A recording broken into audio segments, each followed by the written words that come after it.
ಮೂಡ ಹಗರಣದ ವಿಚಾರದಲ್ಲಿ ಮೈತ್ರಿಯಲ್ಲೇ ಈಗ ಒಂದು ರೀತಿಯಾಗಿ ಬಿರುಕು ಮೂಡಿಬಿಟ್ಟಿದೆ. ಯಾಕೆ ಈ ಬಿರುಕು ಮೂಡಿದೆ, ಇದಕ್ಕೆ ಹಿನ್ನೆಲೆ ಏನು, ಬಹಳ ಇಂಟ್ರೆಸ್ಟಿಂಗ್ ಆಗಿದೆ. ಪಾದಯಾತ್ರೆಯಲ್ಲಿ ಭಾಗಿಯಾಗಲು ಜೆಡಿಎಸ್ ನಿರಾಕರಿಸಿದೆ. ಕುಮಾರಸ್ವಾಮಿ ಜೊತೆಗೆ ಜೆಪಿ ನಡ್ಡಾ ದೂರವಾಣಿ ಮೂಲಕ ಮಾತುಕತೆಯನ್ನ ಮಾಡಿದ್ದಾರೆ. ಪಾದಯಾತ್ರೆಯಲ್ಲಿ ಭಾಗಿಯಾಗುವಂತೆ ಎಚ್ಡಿಕೆಗೆ ಮನವಿಯನ್ನ ಮಾಡಿಕೊಂಡಿದ್ದಾರೆ. ಪ್ರೀತಂ ಗೌಡ ಪಾದಯಾತ್ರೆಗೆ ಬರದಿದ್ರೆ ಭಾಗಿಯಾಗುವ ಷರತ್ತನ್ನ ಹಾಕಿದ್ದಾರೆ. ಬಿಜೆಪಿ ನಾಯಕರಿಗೆ ಷರತ್ತನ್ನ ಕುಮಾರಸ್ವಾಮಿ ಅವರು ವಿಧಿಸಿದ್ದಾರೆ. ಪ್ರೀತಂ ಗೌಡ ಪಾದಯಾತ್ರೆಗೆ ಬರದಿದ್ರೆ ಮಾತ್ರ ಭಾಗಿಯಾಗುವಂಥ ಷರತ್ತನ್ನ ಹಾಕಿದ್ದಾರೆ. ಕಾರಣ ಕುಟುಂಬದ ಮೇಲೆ ಒಂದಿಷ್ಟು ವಿಚಾರ, ಹಾಸನದಲ್ಲಿ ಆಗಿರುವಂಥ ಬೆಳವಣಿಗೆ ಅದು ನೇರವಾಗಿ ಪ್ರೀತಂ ಗೌಡರ ಮೇಲೆ ಬೆರಳಿದೆ.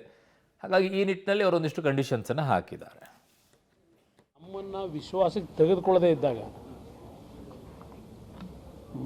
ಬೆಂಗಳೂರಿನಿಂದ ಮೈಸೂರಿನವರೆಗೆ ನಮ್ಮ ಶಕ್ತಿ ಇರತಕ್ಕಂಥದ್ದು ಅಷ್ಟೆಲ್ಲ ಇದ್ದು ವಿಶ್ವಾಸಕ್ಕೆ ತೆಗೆದುಕೊಳ್ಳದೆ ಹೋದ ಮೇಲೆ ಸರಿಯಾದ ರೀತಿಯಲ್ಲಿ ನಾವ್ಯಾತಿಗೆ ಬೆಂಬಲ ಕೊಡಬೇಕು?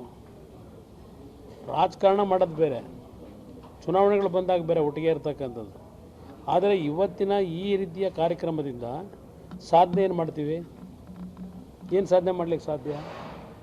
ಇದು ನನ್ನ ಮನಸ್ಸಿಗೂ ಈಗ ನಾವು ಕುಮಾರಸ್ವಾಮಿ ಅವ್ರ ಜೊತೆಗೆ ನಾವು ಮಾತುಕತೆಯನ್ನು ನಡೆಸ್ತಾ ಇದ್ದೀವಿ. ಅದು everything will be sorted out. Everything will be sorted out. ಪಾದಯಾತ್ರೆ ನಡೀತದೆ, everything will be sorted out. Kumaraswamy ಅವ್ರ ಜೊತೆಗೆ ನಾವು ಮಾತುಕತೆಯನ್ನು ಮಾಡಿ ಮುಂದುವರಿಸ್ತೀವಿ. ಕುಮಾರಸ್ವಾಮಿ ಅವ್ರ ಜೊತೆಗೆ ಮಾತುಕತೆ ಮಾಡಿ ಮುಂದುವರಿಸ್ತೀವಿ. ಸರ್ ಅವರು ಪಾದಯಾತ್ರೆ ಬರ್ತಾರೆ ಅನ್ನೋ ವಿಶ್ವಾಸ ಇದೆಯಾ ನಿಮಗೆ? ಗ್ಯಾರಂಟಿ.